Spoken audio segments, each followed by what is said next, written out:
여러분 안녕하십니까?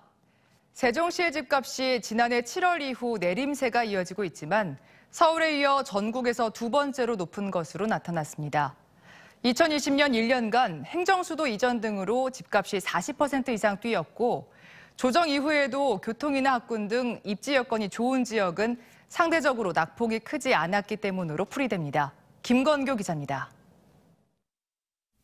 규제 강화 등의 영향으로 집값 내림세가 이어지고 있는 세종 도심의 아파트.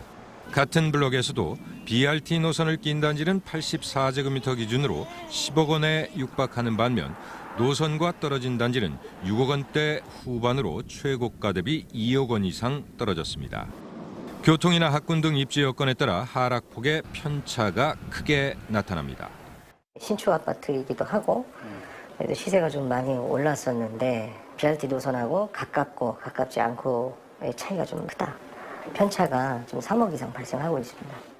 세종의 집값은 지난해 7월 이후 올 1월까지 7개월째 하락하는 등 이 기간에 전국에서 유일하게 마이너스를 기록했지만 누적 하락률은 아파트 기준 4.64%에 그쳐서 여전히 높은 수준입니다.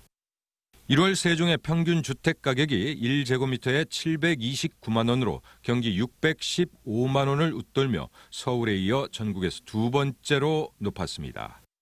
집값을 최고가부터 나열했을 때 중간치인 중위 주택 가격도 752만 원으로 경기보다 200만 원가량 높게 나타났습니다. 기본적으로 2020년 한 해 동안 행정수도 이전 논의 재료 등으로 주택 전체적으로 37%, 아파트 44% 이상 뛴 데다 또 신도시 특성상 새집이 많고 개발 기대감이 살아있기 때문으로 보입니다. 행정수도에 대한 기대감으로 많이 올랐고 지금 조정기를 겪고 있지만 그 기대감이 아직 살아있기 때문에 낙폭은 좀 최소해서 지금 유지하고 있는 그런 상태입니다. 세종의 집값은 규제 강화, 입주 물량 증가, 급등, 피로감 등으로 당분간 하락세가 이어지겠지만 대선 이후에는 세제 완화와 더불어 개발 기대감이 교차하면서 가격 조정폭은 크지 않을 것으로 전문가들은 전망합니다. TJB 김건규입니다. 정부 세종청사 신청사가 오는 8월 완공되고 어린이박물관과 창의진로교육원 공사는 12월 마무리됩니다. 행복도시건설청은 2020년 4월 착공한 정부 세종 신청사가 오는 8월 공사를 마치고 12월 개청한다며 현재 임대 건물을 사용 중인 과기정통부 등 중앙부처와 기존 정부 세종청사에 입주한 중앙부처들 간의 자리 배치가 새로 진행될 것이라고 밝혔습니다. 이와 함께 세종시 박물관 단지의 첫 박물관인 어린이박물관과 청소년들이 진로 탐색 체험을 할 수 있는 창의진로교육원도 연말까지 완공되고 내년 초 문을 연다고 덧붙였습니다. 충청권 시도지사가 제시한 지역 대표용 상원제, 이른바 국회 양원제 개헌이 쉽지 않을 전망입니다. 국가균형발전 충청권 공동대책위원회가 대선 후보들에게 상원의회 도입 등 10대 대선 의제에 대한 국민 개헌안 공약 채택 요구 질의서를 보낸 결과 이재명, 안철수, 심상정, 김동연 후보 등은 대체로 찬성했다고 밝혔습니다. 하지만 윤석열 후보는 국민적 합의가 있어야 한다며 양원제 개헌 등에 대한 의견을 제시하지 않았습니다. 10대 의제에는 지역 대표형 상원의회 도입 외에도 수도권 규제 완화 중단과 세종시 행정수도 완성 등이 담겨 있습니다. 대전과 세종, 충남에서 나흘째 하루 10,000명이 넘는 코로나19 확진자가 나왔습니다. 대전에서는 4,048명이 새로 확진됐는데 서구와 유성구에서 각각 1,000명이 넘었고 동구와 중구, 대덕구에서도 500~600여 명씩 발생했습니다. 충남에서는 5,963명이 발생한 가운데 천안 2,448명, 아산 874명으로 도내 발생자의 56%를 차지했고 계룡과 서천, 청양을 제외한 전시군에서 100명 넘게 발생했습니다. 대전과 세종, 충남에서 모두 1,932명이 추가 확진됐으며 재택치료자는 대전과 세종, 충남에서 5만 명에 육박하고 있습니다. 정부가 먹는 코로나19 치료제 팍스로비드 처방 기준을 40대까지 확대하면서 나도 처방을 받을 수 있는지 궁금해하시는 분들 계시죠? 처방 연령이 확대되긴 했지만 체중과 증상 발현일 기준 등에 따라 처방 여부가 결정되는 만큼 꼼꼼히 따져볼 게 많다고 합니다.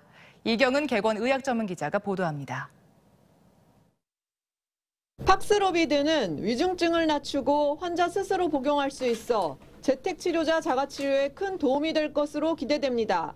하지만 지난달 14일부터 한 달여간 대전, 세종, 충남에서 코로나19 치료제 팍스로비드를 복용한 사람은 133명에 불과합니다.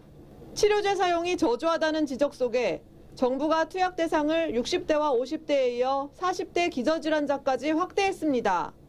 기저질환에는 당뇨병과 고혈압, 폐질환, 신장질환, 암뿐 아니라 체질량 지수 BMI 30 이상 비만도 포함됐습니다. BMI는 체중을 키의 제곱으로 나눈 수치인데 키 175cm 40세 남성의 경우 체중이 92kg 이상이면 BMI가 30을 넘어 투약 대상이지만 80kg대라면 처방을 받을 수 없습니다. 고도 비만은 당뇨나 고혈압 등 기저질환을 동반하는 경우가 많아 코로나 감염 시 중증화 위험이 매우 높습니다. 당뇨나 비만을 몸의 경도의 염증 상태라고 평가를 하기 때문에 여러 가지 면역 체계나 염증 반응 체계가 많이 약화되어 있을 것으로 생각합니다. 25일부터는 호흡기 클리닉과 호흡기 진료 의료기관으로 지정된 동네 병의원에서도 팍스로비드 처방이 가능해졌습니다. 하지만 복용 조건이 증상 발현 5일 이내인 만큼 호흡곤란이나 가슴 통증, 고열 등 증상 변화를 주의 깊게 살펴야 합니다. 단순 감기로 착각하고 며칠을 보내거나 주말이 끼어 있을 경우 5일을 넘기기 쉽기 때문입니다. 증상이 없는 경우에는 약물 처방을 하고 있지 않기 때문에 재택치료 중에서 이 증상이 발현이 되면은 모니터링 중에 보고를 반드시 5일 이내에 하셔야지만 약을 드셔야지 효과가 있습니다. 아울러 부정맥이나 고지혈증 약 등 23개 약과는 함께 복용할 수 없다는 점도 주의해야 합니다. 팍스로비드 복용자의 80% 이상이 3일 이내 증상이 나아졌다고 답하는 등 효과가 입증되고 있는 가운데 다음 주 4만 병분이 추가로 도입될 예정이어서 처방 인원은 지금보다 늘어날 것으로 예상됩니다. TJB 닥터 리포트 이경은입니다. 대전시는 사회적 약자의 경제적 부담을 덜어주기 위해 반려동물 의료비를 지원하기로 했습니다. 지원 대상은 대전에 주소를 둔 중증 장애인과 기초생활수급자, 차상위 계층으로 반려동물의 중성화 수술과 예방접종, 건강검진, 질병검사, 치료비 등인데 1인당 25만 원 이상을 사용하면 20만 원을 지원하고 25만 원 미만이면 80%를 지원합니다. 다음 달 14일부터 4월 1일까지 행정복지센터에 신청해 대상자로 선정되면 동물병원에서 본인 부담으로 진료한 뒤 지원금을 신청하면 됩니다. 다음 달 1일 3.1절에 공주의 독립운동 역사를 한눈에 살펴볼 수 있는 공주 독립운동 기념관이 개관됩니다. 공주 독립운동 기념관은 일제강점기 충청의 중심지였던 공주의 독립운동과 독립운동가를 선양하기 위해 영명 중고등학교 정문 인근에 연면적 150제곱미터 지상 3층 규모로 건립됐습니다.